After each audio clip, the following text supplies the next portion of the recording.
Grupp ta' adolescenti li qed isegwu programm ta' riabilitazzjoni mid-droga fiċ-ċentru terapeutiku tal-Ibwar ħasem f'inizjattiva mhux tas-soltu, il-ħolqien ta' ktieb ta' ritratti li juri Palazzo Ferrerija fil-qalba tal-Belt Valletta. Il-programm li nbeda u tlesta fid-Digital Lab tal-Ibwar ra li l-parteċipanti jieħdu r-ritratti huma stess u jiddiżinjaw il-pubblikazzjoni finali.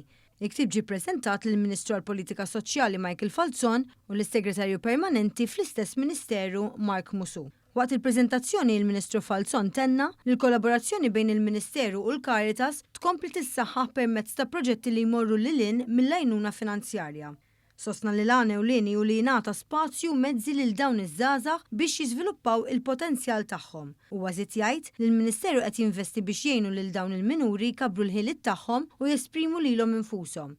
Id-direttur tal-Caritas Anthony Gatt irrimarka li l-proċess tal-ħolqien tal-ktieb tal il-parteċipanti sens ta' sodisfazzjon u kooperazzjoni u spjega kif ix-xogħol fuq din il-pubblikazzjoni għenet lill-adolescenti joperaw b'aktar spiritu ta' tim fejn wieħed jgħin.